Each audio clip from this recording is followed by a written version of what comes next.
What's up, YouTube? I wanted to come on here and talk a little bit about free agency. I wanted to record a video yesterday, but I was very sick. Um, but it actually worked out in my favor because day one of free agency was very boring. All the good news, all the big moves happened in day two of free agency very early this morning, I should say. Um, but the first move we have here is Klay Thompson to the Dallas Mavericks. If you guys watched my last video, on what's next for Klay Thompson, I said that three teams that were rumored to be interested in Klay were the LA Clippers, the LA Lakers, the Dallas Mavericks, and then later on added the 76ers into that. In my video, I said if I was expecting him to sign with an LA team, I would expect it to be the Lakers and not the Clippers, but I said the Dallas Mavericks were the most likely out of those three teams. But then I added the Houston Rockets and the Orlando Magic. I thought they would be rumored to get Klay Thompson, or at least try to get Klay Thompson, but apparently they didn't. Only the 76ers did. So I guess I was kind of right in, in the Dallas Mavericks getting Klay Thompson. But yeah, Klay Thompson to the Dallas Mavericks, I like it a lot. Getting an elite shooter outside of Kyrie and Luka. Klay Thompson is going to get so many open looks off Kyrie and Luka drives. So I really like this fit for both sides. Klay Thompson, I think the Dallas Mavericks is like the perfect place for Klay Thompson to end his career, honestly. When the Dallas Mavericks are always going to be good when they have Luka Doncic and Kyrie Irving on your team. So, like I said, perfect fit for Klay Thompson and the Warriors. I like it a lot. I would give this move an A+. Actually, before I continue this video, today is my birthday, so all I ask for you guys is to drop a like on this video. It would mean so much to me. Next up, we got the Boston Celtics, my Boston Celtics, re-signing Derrick White to a 4-year, $125.9 million extension. Well-deserved for Derrick White. We do not win this championship without Derrick White. I'm so proud of Derrick White for, earning this deal. This is honestly might be an underpay. $125 million for 4 years for a guy like Derrick White. I don't know. At some point in the regular season, he was looking like the second or third best player on the Celtics. So I think Derrick White's one of the more underrated players still in today's NBA. Next up, we got James Harden. James Harden re-signing with the Los Angeles Clippers for a 2-year, $70 million contract. I don't think anyone really expected James Harden to leave the Los Angeles Clippers. He was just traded there at the deadline last year. So I don't think many people expected him to leave the Los Angeles Clippers. I know some rumors were to the Lakers, but I'm not sure if anyone really believed those. But he's back with the Clippers. Andre Drummond, not re-signing. I said re-signing because he used to play for the 76ers. But he left the Chicago Bulls to sign with the Philadelphia 76ers on a 2-year, $10 million deal. That's honestly a steal of a contract for a guy like Andre Drummond. I think he's the perfect backup center to back up Joel Embiid. I really like what the Philadelphia 76ers are doing. This is a very good move. I like Andre Drummond.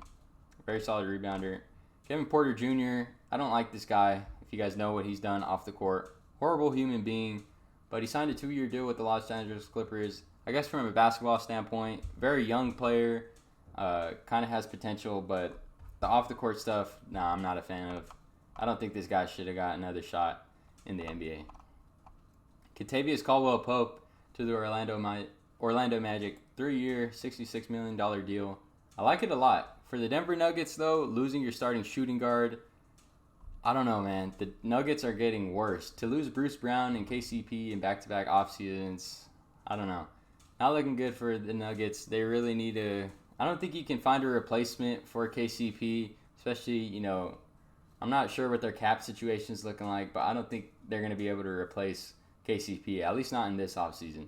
But for the Orlando Magic, A+ signing. KCP is a 2-time champion. He wins wherever he goes. I like it a lot. Derrick Jones Jr. signing a 3-year, $30 million deal with the Los Angeles Clippers, leaving the Dallas Mavericks. I think this is a steal of a contract for the Los Angeles Clippers to get Derrick Jones for only 3 years, $30 million. I mean, I like it. Derrick Jones Jr. was guarding the best player in every series. The first round, he's guarding Paul George. Second round, SGA. Third round, Western Conference Finals, Anthony Edwards. NBA Finals, Jason Tatum. To get a guy like that for only 3 years, $30 million, $10 million a year for a guy like that, that's a steal. Aaron Wiggins, very good player, very good young player. And, you know, that OKC farm, I like it a lot. He honestly stole Gordon Hayward's minutes. When Gordon Hayward was traded to the Thunder, I expected him to, you know, have a pretty decent role. But Aaron Wiggins didn't, like, let his spot go. And I think that's why they re-signed him. Aaron Wiggins showed a lot this year. I like Aaron Wiggins. And then OKC again, re-signing Isaiah Joe, sharpshooter. I like Isaiah Joe a lot. I think he's underrated. He's an elite three-point shooter. I like it a lot. I like OKC re-signing both these guys right here. Jaylen Smith signing with the Chicago Bulls, 3-year, $27 million contract with the Chicago Bulls. Pretty decent signing, but the Chicago Bulls, they don't really have a direction right now, so can't give them too high of a grade. Chris Paul signing with the San Antonio Spurs. I actually like this move. I know some people are going to say, why is Chris Paul not ring chasing? But like at this point, I think he should just go somewhere and have some fun, be a mentor. I like him and Wemby. Chris Paul to Wemby lob is going to be fun to watch. I like this move, actually. I really like Chris Paul to the Spurs. And who knows, maybe at the trade deadline, the Spurs can flip him for like a first-round pick, maybe? I don't know. Maybe like a contender could use Chris Paul after they see him balling out in San Antonio. That's always an option. And then Cade Cunningham getting his extension, 5-year, $226 million. Detroit Pistons, not much going on over there, but shout out to Cade Cunningham getting the bag. They're not really doing much to build around this guy. Jonas Valanciunas, 3-year, $30 million deal with the Washington Wizards. I like the front court of Alex Sarr and Jonas Valanciunas. I really like their fit next to each other. Elite rebounder next to an elite rim protector. Or I'm not going to call Alex Sarr an elite rim protector yet, but what could be an elite rim protector in Alex Sarr. I like the fit in Washington. Honestly, 3 years, $30 million. That's a cheap deal as well. And then Naji Marshall, supposed to be the replacement for Derrick Jones Jr. We'll see. He's a very good defender. I saw him defending SGA in that first round. Did a pretty good job. So Naji Marshall, I think he's one of the more underrated role players in the league. I like his fit in Dallas. I think he might be a little bit better than Derrick Jones Jr. And then Tyrese Maxiell, well-deserved, getting a 5-year, $205 million extension with the 76ers. Well-deserved. And then Paul George, the main move of free agency. Paul George signing with the Philadelphia 76ers. The 76ers are back in contention status. I think they're the second best team in the Eastern Conference after the Boston Celtics. And then I have the Knicks in third. Probably go Milwaukee 4, and then Miami 5. I think those are the main threats in the Eastern Conference. But I think this puts the Philadelphia 76ers over the New York Knicks in my opinion. But I think they're neck and neck right now.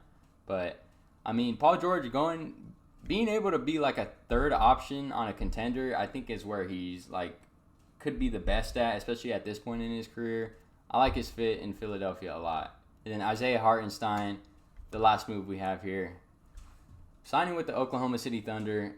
Isaiah Hartenstein, one of the more underrated big men in the league, in my opinion. Going to a perfect fit, paired up with Chet and OKC. OKC, I just want to say, I'm a Boston Celtics fan, and OKC is starting to move me.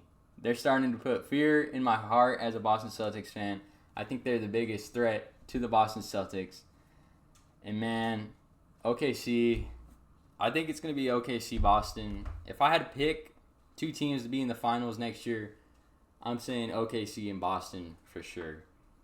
But that's going to do it for the rest of this video. I hope you guys liked, my little free agency recap.